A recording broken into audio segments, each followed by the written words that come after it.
देवर्षि, देवर्षि आप आए, आपने देखा और जाने लगे, कुछ कहा नहीं। देवराज इंद्र, मैं क्या कहूं? आप मुझसे क्या सुनने की अपेक्षा रखते हैं? देवर्षि, देवताओं के शुभचिंतक से शुभचिंतन की ही अपेक्षा रख सकते हैं देवर्षि। वैसे हम और आप जो देख रहे हैं उसका प्रारंभ ही हम देख चुके हैं। आप महिषासुर के जन्म की चर्चा कर रहे हैं देवराज? उस चर्चा से इस दृश्य का महत्व अब अधिक हो गया देवर्षि। आप फिर चिंतित हो गए देवराज? चिंता का विषय तो आपके सम्मुख है देवर्षि। महिष के सींगों वाला यह असुर उसी समय से भीतर चिंता बनकर आ बैठा है। अब तो यह महाचिंता बन चुका है। कृपा कर इस विपदा से मुक्त होने का उपाय बताएं देवर्षि। नारायण नारायण। देवराज इंद्र, मेरे बताए गए उपाय आपके लिए अपनाना संभव ही नहीं। आप उन्हें अपनाएंगे ही नहीं, ये मैं भली भांति जानता हूँ। इसीलिए इस विषय में मेरा मौन रहना ही उचित है। देवर्षि नारद, सारा जगत जानता है कि आप देवताओं के सबसे बड़े शुभचिंतक हैं अथवा नहीं? मैं सभी का शुभचिंतक हूँ और सभी का शुभचिंतन भी करते रहता हूँ। आप देवर्षि हैं ना, अर्थात देवताओं के ऋषि, तो सर्वप्रथम अधिकार आप पर देवताओं का है। आप कृपया कर देवताओं को इस नए संकट से मुक्ति दिलाएं और आपका देवर्षि नाम सार्थक करें। उत्तम, अति उत्तम। देवी शची, आप तो राजनीति की भाषा बोल रही हैं। वाह! मैं तो केवल आपको अपना कर्तव्य का ज्ञान करा रही हूँ देवर्षि। देवी शची, कर्तव्य के ज्ञान की शिक्षा क्या आप मुझे आपसे प्राप्त करनी होगी। मैं अपने कर्तव्य से कभी विमुख नहीं होता और कृपया कर आप मुझे इसका स्मरण न कराएं। उत्तम तो यही होगा कि आप इस बात पर ध्यान दें कि आपके पति देवराज इंद्र अपना कर्तव्य निभाते हैं या नहीं।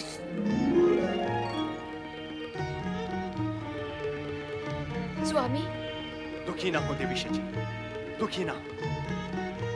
नारद को अपने देवर्षि होने पर अभिमान हो गया है, इसीलिए वे हमसे सीधे मुंह बात नहीं कर रहे। पर वे आपके कर्तव्य का भी स्मरण करा गए हैं। वो कर्तव्य कौन सा है स्वामी? ये मैं तो नहीं समझ सकी, आप ही समझाएं। ओह, तो अब तुम भी आ गई नारद लीला के चक्कर में। हम तो सदा ही अपना कर्तव्य पूर्ण करते आए हैं। एक क्षण का भी विलंब नहीं किया है हमने अपने कर्तव्य पूरा करने में।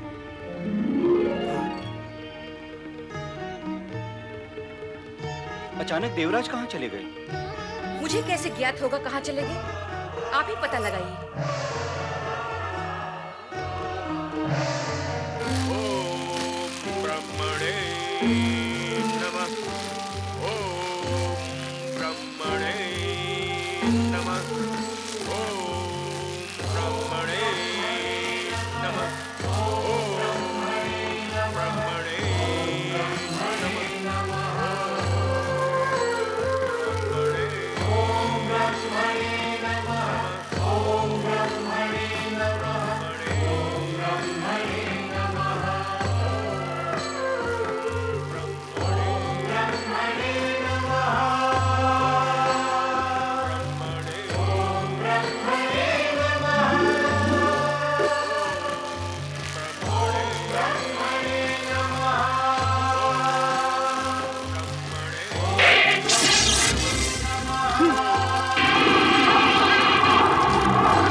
देखता हूं अग्निदेव कि तुम कब तक इस दुष्ट की रक्षा कर सकोगे।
एकाएक आप कहाँ अदृश्य हो गए थे देवराज?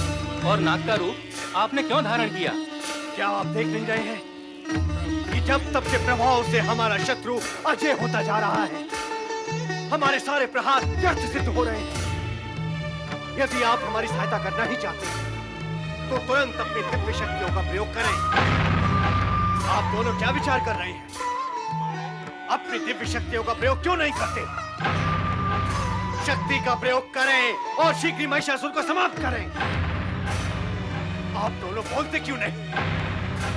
क्या विचार कर रहे हैं? देवराज, विचार केवल इतना ही है, जब आपकी शक्ति का महिषासुर पर प्रभाव नहीं हुआ तो ऐसे में क्या हमारी दिव्य शक्ति उसे विचलित कर सकेंगी? हाँ देवराज, जब आप उस पर विजय पाने में असमर्थ रहे तो क्या वो हमारे वश में आएगा? क्यों नहीं आएगा? क्या आपकी और हमारी शक्तियों में अंतर नहीं है? अब आप दोनों यहाँ खड़े खड़े प्रश्न उत्तर ही करते रहेंगे अथवा हमारी सहायता भी करेंगे? तनिक प्रयत्न करें। आपकी आज्ञा मानकर हम प्रयत्न भी कर लेते हैं देवराज।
हर संभव प्रयत्न करके देख लिया किंतु आप असफल हुए। और मैं अब आपसे यह भी स्पष्ट कर दूं कि आपकी सारी चेष्टाएं व्यर्थ सिद्ध होंगी। आपके प्रत्येक प्रहार के पश्चात महिषासुर और भी अधिक बलवान होता चला जाएगा। तो फिर हम क्या करें देवर्षि? हाथ पे हाथ रख के बैठे रहे? अपने शत्रु को बलवान होने दें ताकि समय आने पर वो हमें नष्ट कर दे? आपसे सहायता के लिए कहा तो आप तो मुंह मोड़कर चले गए। आप ना तो हमारी सहायता करते हैं और ना हमें कुछ करने देते। तो फिर हम करें तो क्या करें? देवराज, आपका शत्रु जिसे आप नष्ट करना चाहते हैं वो इस समय क्या कर रहा है? क्या कर रहा है? ये आप भी देख रहे हैं और हम भी देख रहे हैं कि वो कठोर तपस्या कर रहा है। हाँ, अब इतना और बता दे कि वो कठोर तपस्या क्यों कर रहा है? तीनों लोगों पर अपना अधिकार स्थापित करने के लिए, हमसे स्वर्ग हरण के लिए और देवता और मानवों पर अत्याचार करने के लिए। और अब आप ये भी जानते हैं कि उसे ये सब करने के लिए परमपिता ब्रह्मा जी का वरदान चाहिए और कठोर तपस्या के बल पर वो वरदान प्राप्त भी कर लेगा। अवश्य कर लेगा देवर्षि, अवश्य कर लेगा, क्योंकि आज तक ऐसा हुआ ही नहीं है कि किसी दानव ने अपनी तपस्या पूर्ण की हो और उसे ब्रह्मदेव का वरदान प्राप्त ना हुआ। बस बस बस बस बस बस बस। मेरा अंतिम प्रश्न देवराज, मेरा अंतिम प्रश्न आपसे यह है कि एक दानव कठोर तपस्या करके परमपिता ब्रह्मा जी से वरदान प्राप्त कर सकता है और उस वरदानी शक्ति से हरण, हत्या, अनाचार, अत्याचार कर सकता है। फिर आपके साथ कौन सी विवशता है? आप स्वर्गाधिपति होकर भी परमपिता ब्रह्मा जी अथवा भगवान भोलेनाथ की कठोर तपस्या करके उनसे वरदान नहीं प्राप्त कर सकते? उस वरदानी शक्ति से स्वयं की रक्षा नहीं कर सकते? शक्ति संचित करके महिषासुर को पराजित नहीं कर सकते? बताएं देवराज, बताएं आपके साथ कौन सी विवशता है? विचार करें आप देवराज। जगत यदि ये सत्य जान गया कि एक दानव तपस्या करने में समर्थ है, कठोर तपस्या करके परमपिता ब्रह्मा जी से वरदान प्राप्त करने में समर्थ है और अपनी अनुचित महत्वाकांक्षाओं को भी पूर्ण करने में समर्थ है, किंतु स्वर्गाधिपति देवराज इंद्र तपस्या करने में असमर्थ है, स्वयं की रक्षा करने में असमर्थ है। नारायण नारायण, आपकी कैसी छवि का निर्माण होगा उनकी दृष्टि में? इसका भी कभी विचार किया है आपने? आप मौन क्यों हैं? मेरे प्रश्न का उत्तर दे देवराज।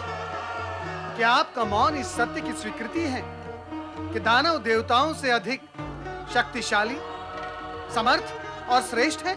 नहीं, ऐसा नहीं है देवर्षि। तो क्या दानव देवताओं की अपेक्षा अधिक सक्रिय हैं, परिश्रमी हैं, तपस्या करने में समर्थ हैं? ऐसा भी नहीं है देवर्षि। तो फिर कैसा है देवराज, कैसा है? आपने अभी तक तपस्या आरंभ क्यों नहीं की?